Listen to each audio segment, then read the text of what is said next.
I had a conversation with a lifelong friend of mine about a month ago, and he said, "Man, I don't respect you no more because you don't talk the same way you used to talk 10 years ago." Mm-hmm. Last time I brought out an album was 8 years ago, so if I'm not talking the same way I used to talk 10 years ago, then hey, this album must mean a lot because I'm not talking the same way I talked 10 years ago, so maybe I'm not rapping the same way I'm rapping 10 years ago. So have you impressed yourself with the way you've come about compared to last? Great question. I hear the maturity. I feel the maturity. I see it. I love the growth. I'm more interested in the technical sounds and the EQing than I once was. So yeah, I'm amazed, I'm surprised, I'm satisfied, and I'm thirsty and hungry for more. Okay. So are you looking into doing anything else other than rapping? Maybe anything else you're looking into that's inspired you to do anything else? Oh, you know, right now I'm just going to take it one day at a time, one step at a time. Whichever way God leads me, that's the way I'm going to go. I don't want too many eggs in my basket. Mm-hmm. You know, I'm a pretty slow motion dude, laid back, relaxed, mellow type of fella. A lot of people might, you know, lead you to believe that I'm not, but, you know, in actuality, I'm a cool dude, so I really don't want too many things on my plate right now. I just want to deal with this rap and whatever. But I know that I'm not going to be doing this too much. Mm-hmm. You know, I just want to enjoy life. I want to lay back, relax. I'm a cat that wants the fortune. I don't want the fame. I don't want to be no superstar and all that type of jazz. I know I'm going to have to run across a TV screen or two and jump up and down on a couple of stages. But at the end of the day, I'm ready to lay back and relax, you know. That's good. Yeah. I enjoy life. Okay, so the first Fly album was Out the Darkness, Out the Cut in '94, right? Well, my question is, when did you actually start in the game, and how did you do that? Did it just kind of come about? Well, one day, you really want to know the true story? I would like to know the truth. One day, I was walking down Orleans off of South Parkway, and I had some crack in my hand. Mm-hmm. And I looked in my hand and I looked up at the sky and I said, "God, is this all you got for me to do for the rest of my life?" Mm-hmm. I said, "Man, I'm tired of doing this." Because it wasn't working. I was tired of it. And, man, immediately after that, not the same deal, you know, right then and there, but yeah, very, very soon, like within that week maybe, me and a guy from a hood got up with a local DJ and went by his crib and recorded a song, and they put it on a mixtape, and they gave us a chance to represent our side of town, you know, and it was feeling great. The hood loved it, and, you know, this DJ, he was doing other tapes with other DJs, so they gave us a chance to spit, you know, a couple of more verses here and there, and the title, what you was referring to, From the Darkness of the Cut, was actually, I wouldn't consider it an album because it was only sold out of stereo stores. It was like a little underground mixtape, if you would. Only maybe had about 6 verses on it, a couple of songs, and mostly was instrumental.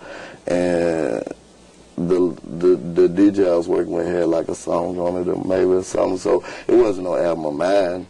You understand what I'm saying? It was just, you know, maybe more so like an introduction to the game, like you said, how we got out there. But all this was just going on in the inner city. The tapes were being sold out of stereo shops, the place where you go get your sound systems put in your car. And we would go as far as over the bridge over here in West Memphis maybe and sell some tapes to that store.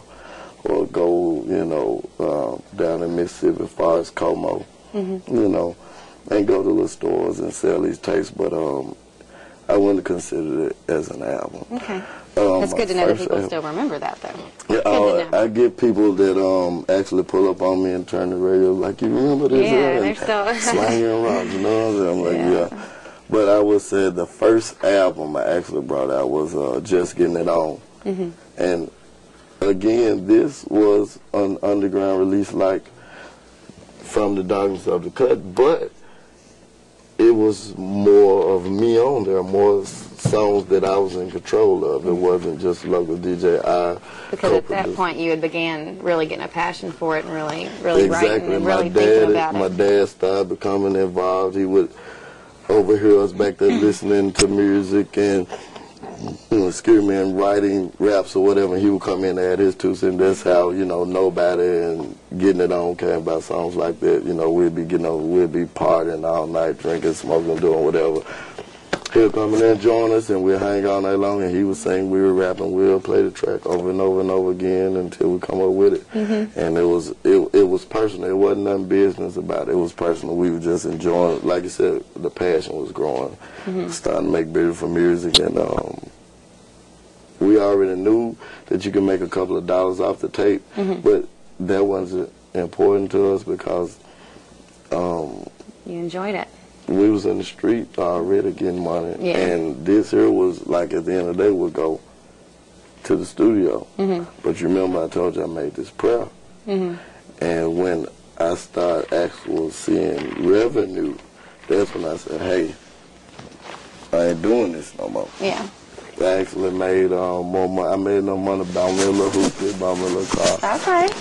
And tore it up in 10 days. Yeah. It was actually, I ain't gonna go to it was it was a nice car. It went real fast. Yeah, it went real fast with some dog wonders. It got you from A to B. That's all that mattered. I made more money off selling music than I had ever made selling, hustling.